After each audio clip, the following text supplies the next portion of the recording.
Hi, I'm Seamless, and today is Sunday, which means it's time for a new How to Synth tutorial. And today I'm going to be talking to you about leads. This is going to be a bit of a more overarching and general tutorial, how I do, however, have a sound. That's pretty neat. And I did remember to turn down this time.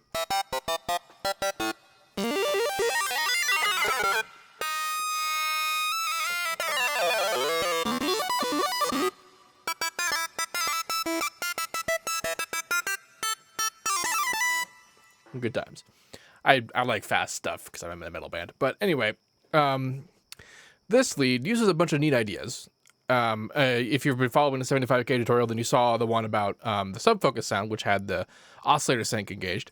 And we're doing this by just essentially FMing a saw with another saw. In the case of the subfocus sound, it was FMing a square with a saw, which in this particular instance has functionally no difference. But not a lot going on here, pretty much at all. I have some anti-aliasing engaged because it's very high frequency. And we'll talk about what aliasing means near the end of the video. But the sort of purpose of this is to use a bunch of new plans, because like the oscillator sync plus some flangers and phasers and delay and reverb and distortion to bring it all together. It's to make it very searing feeling kind of thing. And this is like so low stress in terms of sound design, and leads generally are. In fact, most of the time, what you're hearing that's differentiating one lead from another has less to do with the sound design and more to do with how they're written, how they move, and other particular attributes about them, which I guess could be sort of called sound design. But it's not. There's not a lot you can do about it. And the reason why there's not a lot you can do about it is because when you play a bass sound, you have all of this harmonic content to work with, and it's just so many things you can do with it to just make it around and make it something that's cool. We play a lead. The sound should probably be high pass, but when you play the lead, especially really high ones, you have like not even close to the amount of harmonic content to deal with, which means there's not as much you can do to change it.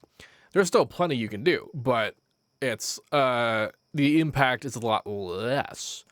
So you generally see a lot of a pretty average amount of like similar things happening to leads, with some of the more interesting stuff being like kind of like one-offs. Anyway, let's talk about the general idea of leads. So, as a definition, the lead is the sound that carries the melody. In sort of instrument relationship, you have rhythm section and then lead section and that kind of thing.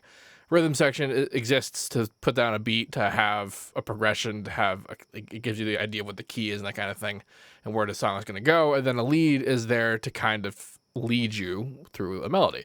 It's a solo instrument most of the time. It's a thing that's there by itself to lead whatever's happening. And that's a very general description. It's often not, it could be not the case. Like plenty of sounds that are designed for things like rhythm sections can also be used as leads. And it's like sound design wise is exactly that. It's pretty much whatever thing has that role is the lead. You hear oftentimes people talking about like lead bass and that kind of thing, when they don't necessarily mean a sound that has lead characteristics, which is a thing that happens, but they're talking about a bass sound that is the lead of the sound of the song. And people have a hard time describing, a lot of big room house things or current the pluck design that's all over the place, calling things that are essentially percussion instruments as being like that's the lead in the song, but it's because it does, as long as it's the thing that's leading you through it, it's the lead. Sound design wise, we're typically dealing with a lot of very high notes, so that everything I was talking about frequency content kind of comes into play. But there are still some pretty average and typical things you can do with it to arrive at okay places, even if you're starting with a saw wave. Your leads are generally going to be saw waves. Sometimes they're square waves, but for the most part, they're saw waves. And a lot of times, they're also super saws.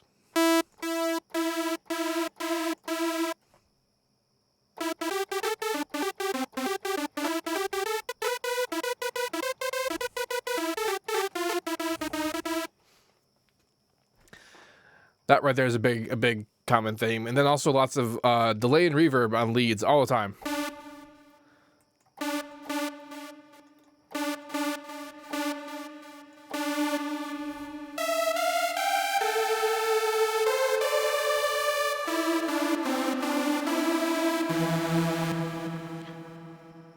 There's a lot of that goes around, and it's fine. It's lots of fun.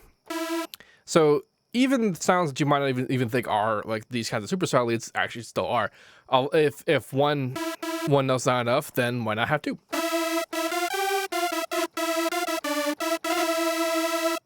Or three. I can't make my whole hand move that fast. So a lot of like the difference between just being a note and two notes is enough to make people think it's a whole different sound. It's usually not. And you don't have to like literally play the three notes. You can usually make a sound that has a layer in there or some element into it that feels like it is. In case of Harmer, that's that one. A lot of other synths have similar kinds of options. Beyond that, there's also sort of what happens when the note's played, and more traditional voice effects, things like portamento.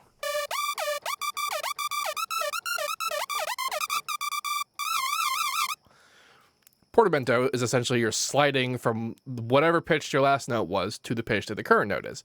So if I play a low note, notice if I keep repeating the same note, it doesn't slide because it's sliding from the last note, which was the same note, so it's not doing anything. But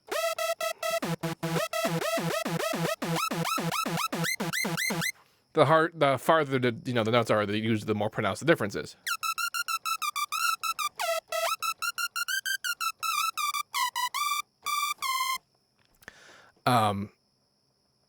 Yeah, so the portamento is one thing, and then there's also usually legato, or otherwise known as monophonic mode, where if you hold down a note, ensuring the note's always going to be the one thing that's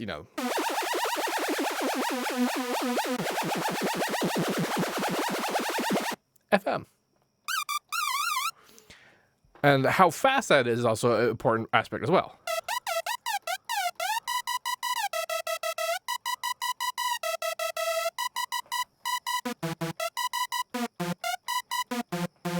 Of course, it's only gonna, and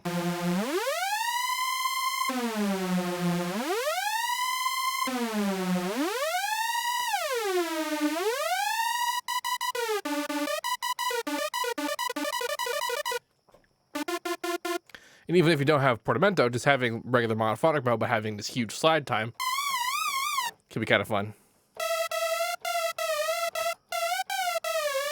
In modern trap, lead dialects, there's a lot of that going around, a lot of sort of slidey kinds of stuff. And then as far as modulation goes, sometimes there are modulations. Filters in general aren't going to work out so well. Sometimes they do. Like, for example, notch filters can be kind of fun. Let's bandpass the opposite of what I wanted.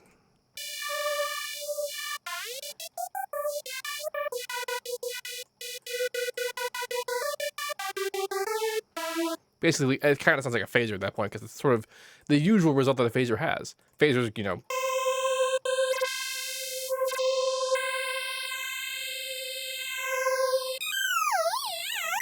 be fun too, I suppose. But what I was getting at, what the hell was I doing? Effects. I 100% lost my place. Cool. So let's see, monophonic glide. Talking about trap. And I was gonna mention, wasn't vibrato. I mean, vibrato is important too. Another important common voice effect. While we're on the subject of vibrato, see, it wasn't legato. I really don't remember what I was talking about. I mean, I've been using the supersaw as kind of the example about how well this works. And if you saw my video on supersaws, and you also know that like just changing the pitch and depth is enough to make it kind of a very different sound. Oh, filters, that's what I was talking about. Okay, I'll get that in a second.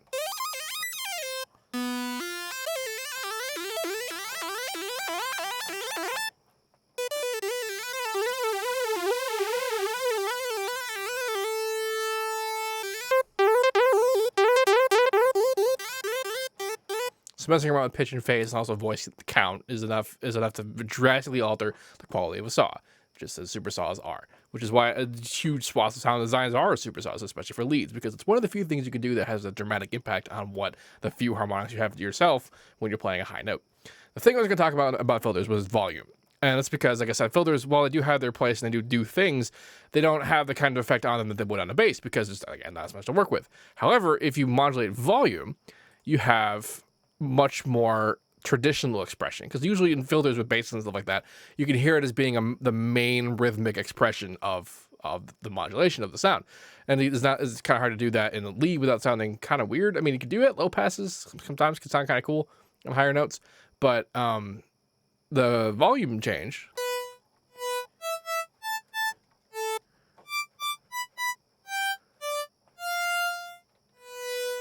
is just as versatile and oftentimes more powerful. And a lot of like current sound design is like just that, and like some like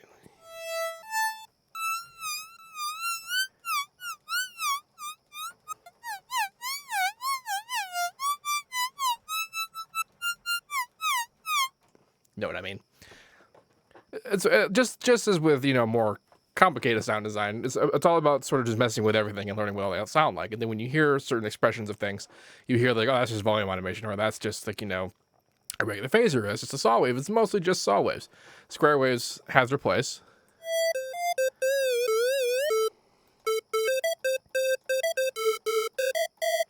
Super squares tend not to fare as well.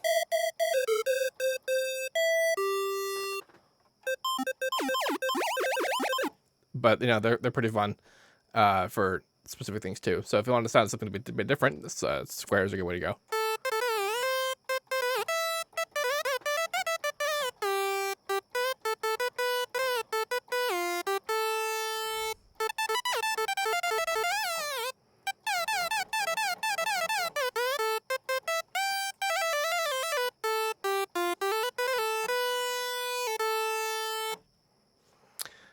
Yeah. And so beyond that, if you talk about like ambient stuff, then it's all about, reverb, that kind of thing. But for the most part,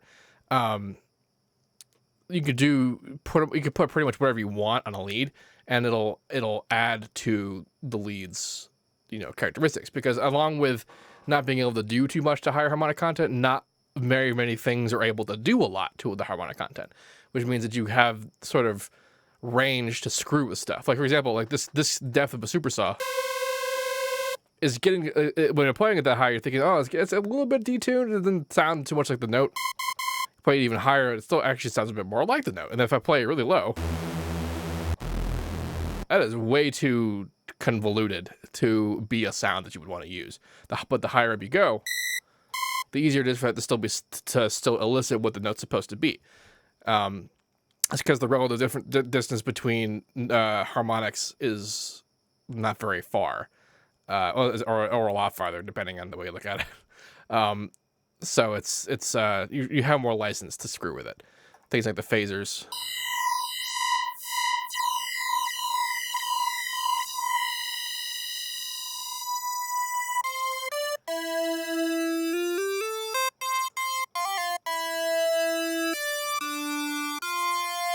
Even crazy stuff like the phasers frequency mode.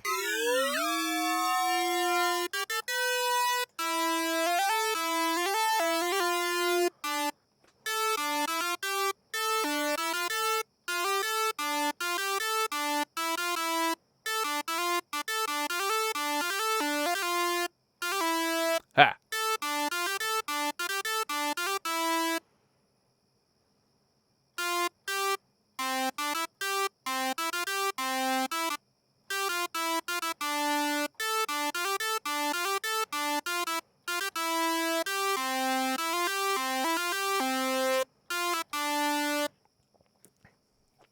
In the game of leads, you play or you win or you die.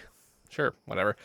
Anyway, I hope that was enough to kind of give you the idea about what leads generally are. As far as, using leads and mixing leads and whatever, a lot of it has to do, it's actually, you have a lot more room than you do a lot of other instruments.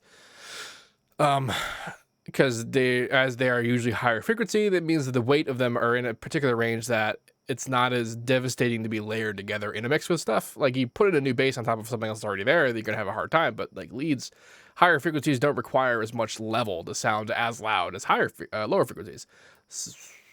Yes. So this means that on the high frequency land, you can turn stuff down kind of loud, which is why I'm playing this sound.